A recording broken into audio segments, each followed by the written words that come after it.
ఓం గంగణపతే నమ శ్రీమాత్రే నమో నమ ఐం సరస్వత్యే నమ క్రీం కాళికాయ నమో నమ ద్రాం దత్తాత్రేయాయ నమ ఓం నమ శివాయ శివాయ గురువే నమో నమ శ్రీమాత్రే నమో నమ క్రీం క్రీం మహాకాళికాయ నమ మాతృభ్యో పితృభ్యో ఋషిభ్యో గురుభ్యో నమో నమ ఓం నమో భగవతి పితృదేవతాయే నమో నమ స్వదాదేవ్యే నమో నమ.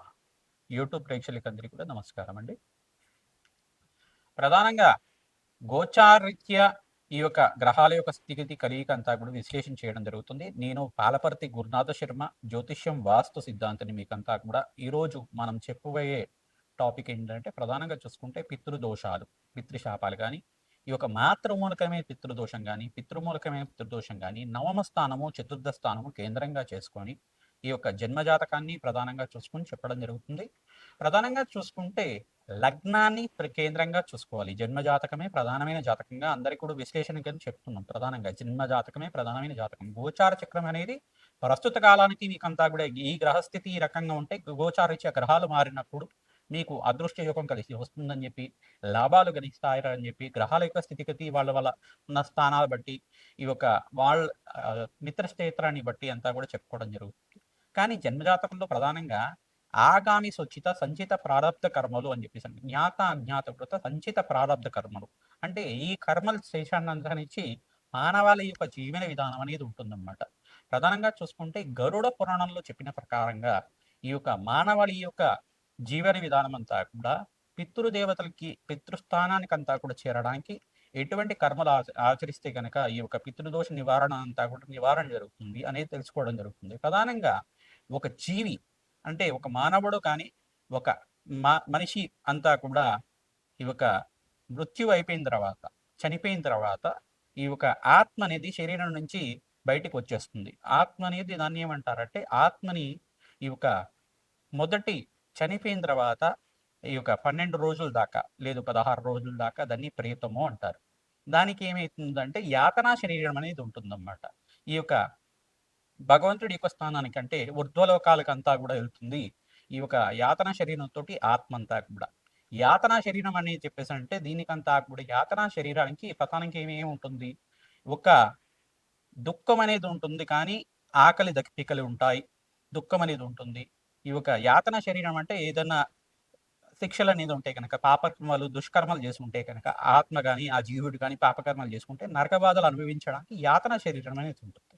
లేదు ఈయన పుణ్యాత్ముడు, పుణ్యకర్మలు చేసుకున్నాడు, దేవతా స్మరణం చేసుకున్నాడు, యజ్ఞాతి క్రతులు చేశాడు, ఈ యొక్క ఆత్మ అంతా కూడా పరిశుద్ధంగా ఈ యొక్క పరిపూర్ణంగా అంతా కూడా ఉంది, ఈ యొక్క పూర్ణ శరీరంగా పూర్ణాత్మకుడుగా అనంతంగా పుణ్యలోకాలకు వెళ్ళడానికి అర్హుడైనంతా కూడా ఈ యొక్క ఆత్మ శుద్ధిగా ఉంది, ఇదంతా కూడా దైవలోకాలకు వెళ్ళడానికి పుణ్యాత్మగా పరిగణించి దీనికంతా కూడా భోగ శరీరం అనేది వస్తుందన్నమాట. స్వర్గలోకంలో ఉండడానికి భోగ శరీరం అంటారు. దాన్నంతా కూడా పుణ్యాన్ని అనుభవించడానికి అక్కడంతా కూడా ఆనందంగా ఉండడానికి ఆస్కారం ఉంటుంది. ఇక్కడ యాతన శరీరంతో నరకబాధలు అనుభవిస్తూ ఉంటారు. ఇది యాతన శరీరం ఉండడం కానీ, ఈ యొక్క భోగ శరీరంతో ఉండడం కానీ, ఈ యొక్క ఆత్మ సిద్ధాంతాన్ని అంటే ఆత్మ యొక్క ప్రాణం అంతా కూడా జరుగుతూ ఉంటుంది, సంవత్సర కాలం పాటు జరుగుతూ ఉంటుంది అన్నమాట యాతన శరీరంతోటి. తర్వాత ఊర్ధ్వలోకాలకి, పుణ్యలోకాలకి, స్వర్గలోకాలకి, బ్రహ్మలోకానికి అంతా కూడా ఈ యొక్క ఆత్మ చేసుకున్న ఈ యొక్క జీవుడు చేసుకున్న పుణ్యాన్ని బట్టి వాళ్ళ జీవన విధానం అనేది ఉంటుంది, మరుజన్మ అనేది ఉంటుంది. ఈ యొక్క ఒక శరీరం విడిచిన తర్వాత ఒక భాగం అంతా కూడా పితృలోకంలో స్థిర నివాసంగా ఉంటుంది, ఇంకో భాగం అంతా కూడా చూసుకుంటే ఆత్మనంతా కూడా విభజించబడుతుంది. ఒక ఆత్మనంతా కూడా పుణ్యలోకాల్లో పుణ్యాన్ని అనుభవించే విధంగా, మరో జన్మ కూడా వచ్చే విధంగా. మరి ఒక జీవాన్ని వదిలిపెట్టిన తర్వాత మరో జన్మ కూడా రావాలి కదా. అయితే ఈ యొక్క ఆత్మ అనేది యొక్క కర్మని అంతా కూడా అనుభవించే విధంగా, కర్మ సిద్ధాంతాన్ని అనుభవించే విధంగా ఉంటుందన్నమాట. పూర్వజన్మలో చేసుకున్న పుణ్యము, ఇహజన్మలు చేసుకున్న పుణ్యాన్ని బట్టి జీవన విధానం ఉంటుంది. ప్రధానంగా పితృదేవతలంతా కూడా మోక్షకారకులు, ప్రధానంగా వంశాభివృద్ధి కారణమవుతారు. ప్రధానంగా పితృదేవతలు ఆరాధన చేసుకోవడం వల్ల, పితృదోష నివారణం అంతా కూడా పరిహారం చేసుకోవడం వల్ల పితృణాం శాశ్వత పరబ్రహ్మలోక స్థిరమాసి అంతా కూడా 27 తరాల దాకా పితృదేవతలంతా కూడా మోక్ష స్థానంలో ఉండడానికి కారణమవుతుంది. ప్రధానంగా మోక్ష నారాయణ బలి విధానం అయితే పూజ విధానం ఉంటుందన్నమాట.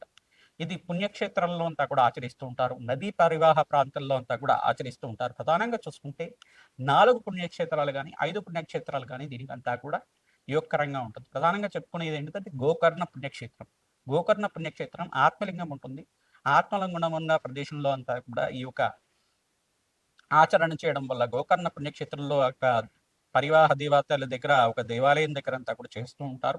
నదీ ప్రవాహం దగ్గర అంటే సముద్ర మార్గం దగ్గర అంతా చేస్తూ ఉంటారు. కావున ఈ పుణ్యక్షేత్ర ప్రాంతంలో అంతా కూడా అత్యంత పుణ్యప్రదంగా మోక్ష నారాయణ బలి విధానం చేయించుకోవడం, తిలహోమాన్ని ఆచరించడం వల్ల జన్మజాతకంలో మీకు పితృదోషం కానీ పితృశాపం కానీ ఉంటే గనక ఈ పరిహారం ఆచరించుకుంటే పితృణాం శాశ్వత పరబ్రహ్మలోక స్థితిమాసిత్యత్వం అని చెప్పేసి అని వేదం అంటుంది. కనుక ఈ యొక్క పితృదేవతల ప్రీతికరంగా 4 తరాల వాళ్ళ పేర్లంతా కూడా మద్వంశాణం మాతృవంశాణం, ఈ యొక్క మీ వంశానికి చెందిన వాళ్ళు తండ్రి వంశము, తర్వాత అమ్మగారి వంశము, సబంధు కానం ఎవరైతే గనక చిన్న వయసులో కాలం చేశారు, అనుకోకుండా యాక్సిడెంట్లో పోయారు కానీ, చిన్న వయసులో అనారోగ్యంతో పోయారని చెప్పేసి కానీ, గతించిన వాళ్ళ పేరు మీద అంతా కూడా పిండ ప్రదానం చేసి తిల తర్పణాలు చేయించి, తర్వాత తిలహోమం అనేది ఆచరించడం, ఈ యొక్క బ్రాహ్మణులకంతా కూడా భోజనాలు పెట్టడం అనేది జరుగుతూ ఉంటుందన్నమాట. అక్కడంతా కూడా వత్సదానము, తిలదానము అని కూడా షోడశ దానాలన్నీ కూడా చేస్తారు. గోదానము, హిరణ్య దానం, భూదానం కూడా చేయవచ్చు. ఈ యొక్క ఆవు దూడని కలిపి, ఈ యొక్క వృషభాన్ని కలిపి అంతా కూడా ఈ యొక్క గోమాత దానం చేసుకోవడం వల్ల 6 నెలల గ్రాసం అంతా కూడా దానం చేయడం వల్ల పితృశాపం నుంచి నివారణ కలుగుతుంది. సర్వే పితృణాం శాశ్వత మోక్ష సిద్ధి ప్రాప్త్యర్థం అనే సంకల్పంతో పితృదేవతలంతా కూడా పరబ్రహ్మ లోకంలో స్థిర నివాసంగా ఉండడానికి ఆస్కారం ఉంటుంది.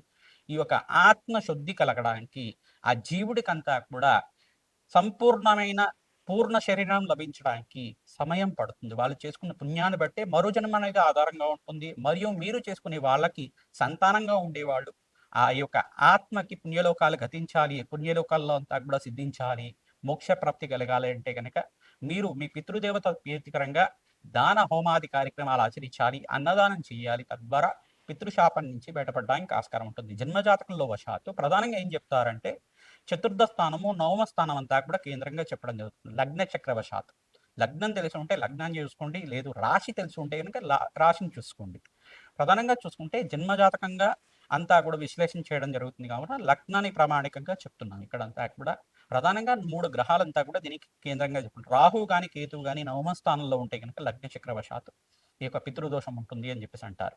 మరియు సూర్య భగవానుడు రాహుతో పాటు కలిసి ఉన్న ఏ లగ్నమైనా కానీ, మరియు శని యొక్క వీక్షణ అంతా కూడా నవమ స్థానంలో ఉన్న సూర్య భగవానుడి మీద ఉన్న, చతుర్థ స్థానంలో ఉన్న సూర్య భగవానుడి మీద ఉన్న పరస్పర వీక్షణ అంతా కూడా ఉన్నా కానీ ఈ యొక్క పితృదోషం వర్తిస్తుంది. పరస్పరంగా పుత్రులకి మరియు తండ్రికి అంతా కూడా విభేదాలు అనేది ఉంటాయి. ఈ యొక్క మనస్పర్ధలు అనేది ఉండడం కానీ, ఏకాభిప్రాయం రాయడానికి సమయం ఉండడం కానీ, అన్నతమ్ముల యొక్క సఖ్యత లేకపోవడం కానీ, ఇవన్నీ కూడా పితృదోషానికి కారణమవుతుంది. సంతానం అనేది ఆలస్యంగా జరుగుతూ ఉంటుంది.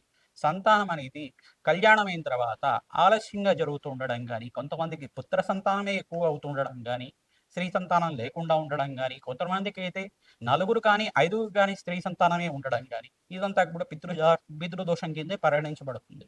ఎంత ప్రయత్నం చేసినా ఈ యొక్క కష్టాలు, ఆర్థికమైన కష్టాల నుంచి బయటపడడానికి మార్గం దొరకపోవడం కానీ, అన్ని ధనం ఉన్నప్పటికి కూడా మనశ్శాంతి లేకపోవడం కానీ, రోగబాధలతో దీర్ఘకాలికంగా రోగబాధలతో ఇబ్బంది పడుతూ ఉండడం కానీ, అనుకోకుండా ఆ అకాల మరణాలు చెందుతుండడం కానీ, చిన్న వయసులో వివాహం కాకుండా అకాల మరణం చెందుతుండడం కానీ, ఇవన్నీ కూడా పితృదోషానికి కారణమవుతుంది. ఈ దోషం నుంచి పరిహారం కావాలి అంటే గనక మేము చెప్పే పరిహారం అంతా కూడా విశ్లేషణ చేసుకుంటూ ఉండండి. తర్వాత మీకంతా కూడా పరిహారం చెప్పడం జరుగుతుంది. మీకంతా కూడా చెప్పిన పరిహారం మీరంతా కూడా పాటిస్తే గనక పితృదోషము, పితృశాపము, మాతృమూలికమైన దోషం కానీ బయటపడడానికి ఆస్కారం ఉంటుంది. సింహరాశి జాతకులకి గోచారరీత్యా ఈ యొక్క లగ్నం తెలిసి ఉంటే గనక లగ్న చక్రాన్ని చూసుకోండి. మరియు లగ్నం తెలిసి ఉంటే గనక మీకంతా కూడా రాశి తెలిసి ఉంటే గనక రాశి చక్రం తెలుసుకోండి. ప్రధానంగా మీరు సింహరాశి జాతకులైతే కనుక మీ జాతకరీత్యా ఎటువంటి పితృదోషం కానీ, పితృశాపం కానీ ఉందా లేదా అని జ్యోతిష పండితులతో విశ్లేషణ చేయించుకొని, జాతకం చూపించుకొని మీరు పరిష్కారం ఆచరించుకోవడం వల్ల పితృశాపము, మాతృమూలకమైన పితృదోషం కానీ, ఈ యొక్క స్త్రీ శోషం, స్త్రీ శాపం కానీ బయటపడడానికి ఆస్కారం ఉంటుంది. వంశాభివృద్ధి కావట్లేదు, ఆలస్య కళ్యాణాలు అవుతున్నాయి, సంతానం కూడా ఆలస్యం అవుతుంది, లేదు మనశ్శాంతి లోపం ఉంది, ధనం ఎంత ఉన్నప్పటికీ కూడా మనశ్శాంతి లేదు, ఆర్థిక ఇబ్బందులు కానీ, ఈతిబాతలు అంటారు, కష్టాలు తెలియకుండా కష్టాలు, అప్పుల బాలు ఎక్కువగా అవుతుండడం, ధనం నిలకడగా లేకపోవడం, ఇవన్నీ కూడా పితృదోషానికి కారణమవుతుంది. మనస్పర్ధలు పరస్పరంగా ఈ యొక్క తండ్రి కొడుకులకు గాని, అన్నతమ్ములకు గాని, అక్కా తమ్ముళ్ళకి గాని, అక్కా చెల్లెలకు గాని మనస్పర్ధలు ఉండడం గాని, ఇవన్నీ కూడా చూసుకుంటే పితృదోషం, పితృశాపం గాని కారణమవుతుంది. స్థిరాస్తి ఏదైనా ప్రాపర్టీ ఇష్యూస్ కానీ, తరచుగా ప్రాపర్టీ ఇష్యూస్ అంతా కూడా కోర్టు కేసులు అవుతున్నా గాని పితృశాపం కారణమవుతుంది. భూ సంబంధమైన తగాదాలు కానీ ఉండడం గాని ఇది కూడా పితృదోషం, పితృశాపం కారణమవుతుంది. ప్రధానంగా ఈ గ్రహస్థితి అంతా కూడా చూసుకొని పరిష్కారం ఆచరించుకోవడం, మోక్షనారాయణ బలి విధానం ఆచరించాలి. ప్రధానంగా చతుర్థ స్థానం మాతృమూలకమైన స్థానం, నవమ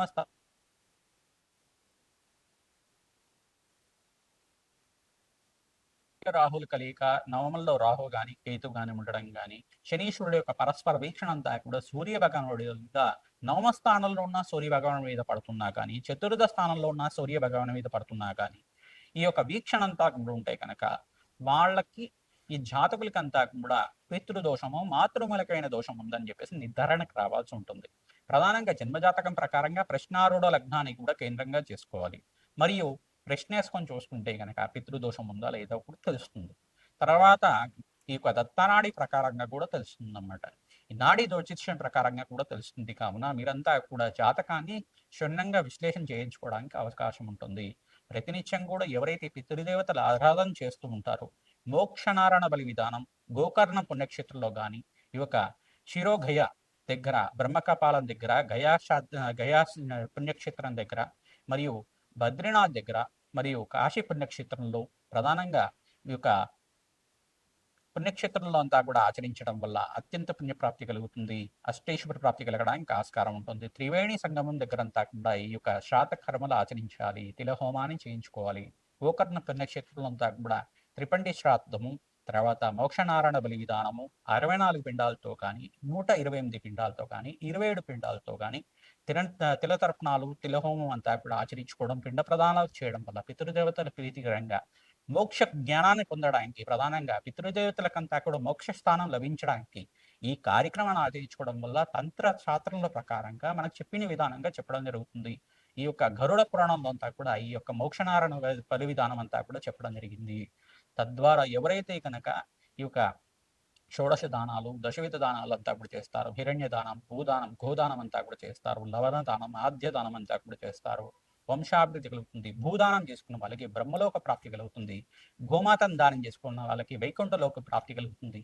ఈ యొక్క హిరణ్య దానం చేసుకున్న వాళ్ళకి కైలాసలోక పుణ్య ప్రాప్తి కలుగుతుంది అని చెప్పేసి శాస్త్ర ప్రామాణికంగా చెప్పడం జరుగుతుంది. మీకు శక్తి కొలది దాన హోమాది కార్యక్రమాలు ఆచరించుకోవడం, ఈ యొక్క పరిహారంగా పితృదోష నివారణంగా మీరంతా కూడా మోక్షనారాయణ బలి విధానం చేసుకోవడం, ప్రతి అమావాస్యకి పితృతిథి రోజునంతా కూడా పిండ ప్రదానాలను ఆచరించడం కానీ, తిలతర్పణాలు చేయడం కానీ, మరియు స్వయంపాక దానం అంతా కూడా మహావిష్ణు స్వరూపంగా ఉన్న బ్రాహ్మణత్వంకంతా కూడా స్వయంపాక దానం చేసుకోవడం వల్ల పుణ్యప్రాప్తి కలుగుతుంది. అష్టేశ్వర ప్రాప్తి కలుగుతుంది. తద్వారా మీరంతా కూడా మోక్ష జ్ఞానం సిద్ధించడానికి ఆస్కారం ఉంటుంది. ప్రధానంగా వీరంతా కూడా పితృదేవతల ప్రీతికరంగా అన్నదానం చేయించాలి. తద్వారా మీకంతా కూడా రాజయోగం సిద్ధించడానికి, అష్టేశ్వర యోగం సిద్ధించడానికి ఆస్కారం ఉంటుంది. శ్రీమాత్రే నమః. మేషాది ద్వాదశ రాశుల వాళ్ళు ప్రధానంగా జాతకాన్ని ప్రధానంగా కేంద్రంగా తీసుకుని మీ జాతకరీత్యా ఈ యొక్క లగ్న చక్రవశాత్తు పితృదోషం కానీ, పితృశాపం కానీ, మాతృమూలమైన శాపం కానీ, స్త్రీ శాపం కానీ ఉందా లేదా నిర్ధారణ చేసుకోవాల్సి ఉంటుంది. మేము చెప్పే పరిష్కారం ఆచరించడం వాళ్ళకి రాజ్యయోగం సిద్ధిస్తుంది. అష్టేశ్వర యోగం కలుగుతుంది. పుత్ర పౌత్రాది సమృద్ధి కలుగుతుంది. అష్టేశ్వర ప్రాప్తి కలుగుతుంది. మహాలక్ష్మి స్థిర నివాసంగా ఉండడానికి ఆస్కారం ఉంటుంది. ఆర్థికంగా రుణబాధలు ఉన్నాయి, భూతగాథలు ఉన్నాయి, ప్రాపర్టీ డిస్ప్యూట్స్ అనేది ఉన్నాయి. కానీ ఇట్లాంటి కష్టాలు కానీ దుఃఖాలు కానీ ఉంటే గనక ప్రధానంగా పితృశాపం కారణం అవుతుంది. మాతృమూలకమైన శాపం కలుగుతుంది. ప్రధానంగా ఆలస్య కన్యాలను అవుతుండడం కానీ, ప్రధానంగా డైవర్స్ కేసెస్ ఎక్కువగా అవుతుండడం కానీ ఇది కూడా పితృదోషం, పితృశాపం కింద అవుతూ ఉంటుంది అన్నమాట. దీన్ని స్త్రీ శాపం కూడా అంటారు. ప్రధానంగా ఇక్కడ చూసుకుంటే ఈ పరిహారం అంతా కూడా 5 పుణ్యక్షేత్రంలో అంతా కూడా ఆచరించడం, గోకర్ణ పుణ్యక్షేత్రంలో కానీ, త్రయంబకేశ్వర దగ్గర అయినా కానీ, మోక్షనారాయణ బలి విధానం, తర్వాత కాశీ పుణ్యక్షేత్రంలో కానీ, మరియు ప్రయాగ్రాజ్ దగ్గరైనా కానీ, విష్ణుపాదం ఉన్న బీహార్ దగ్గర ఉన్న విష్ణుపాదం దగ్గరైనా కానీ, గయాశ్రాద్ధం దగ్గరైనా కానీ, బ్రహ్మకపాలం దగ్గరైనా కానీ, మరియు పిఠాపురం దగ్గరైనా కానీ, త్రయంబకేశ్వరం దగ్గరైనా కానీ గోదానం, హిరణ్య దానం చేసుకోవడం, తిలశాంతి హోమాది కార్యక్రమాలు చేసుకోవడం, ఈ త్రిపిండి శ్రాద్ధము 64 పిండాలు కానీ 128 పిండాలైనా కానీ ఈ యొక్క పితృదేవతలు గతించిన వాళ్ళ ఉన్న వాళ్ళ పేరు మీద పుణ్య కార్యక్రమాలు ఆచరించుకోవడం, మోక్షనారాయణ బలి విధానం ఆచరించడం, తిలదర్పణాలు చేయడం, తిలహోమాన్ని ఆచరించడం, గోదానం చేసుకోవడం వల్ల పుణ్య కార్యక్రమాలు, అన్నదానం చేయించడం వల్ల వంశాభివృద్ధి కలుగుతుంది. బీదవాళ్ళకి వస్త్రదానం చేసుకుంటే కీర్తి ప్రతిష్టలు, సంఘంలో గౌరవం పెరుగుతుంది. అష్టైశ్వర ప్రాప్తి కలుగుతుంది. రాజయోగం సిద్ధిస్తుంది. మీ జన్మజాతకాన్ని జ్యోతిష పండితులతోటి మీరంతా కూడా పరిష్కారం ఆచరించండి. విశ్లేషణ చేసుకున్న తర్వాత మీకు దత్తనాడి ప్రకారంగా, లగ్న చక్ర ప్రకారంగా అంతా కూడా పరాశర సంహితలో చెప్పిన ప్రకారంగా, మోక్షనారాయణ బలి విధానం అంతా కూడా ఈ యొక్క గరుడ పురాణంలో చెప్పిన విధానంగా అంతా కూడా పరిష్కారం ఆచరించిన వాళ్ళకి సర్వే పితృణాం శాశ్వత మోక్షసిద్ధి ప్రాప్తిర్థం అని చెప్పేసి ఉంటుంది వేదం అంతా కూడా. పితృ పితామహ ప్రపితామహ వసురుద్ర ఆతిథ్య స్వరూపంగా ఉన్న పితృదేవతల ఆశీర్వాదం అంతా కూడా లభిస్తుంది. వంశాభివృద్ధి అంతా కూడా కారణం ఉంటుంది. అష్టైశ్వర్య యోగం సిద్ధిస్తుంది. రాజయోగం కలిసి వస్తుంది. కళ్యాణ యోగం సిద్ధిస్తుంది. వంశాభివృద్ధి కలుగుతుంది. ఆనందమైన జీవితం జీవించడానికి ఆస్కారం ఉంటుంది. శ్రీమాత్రే నమః.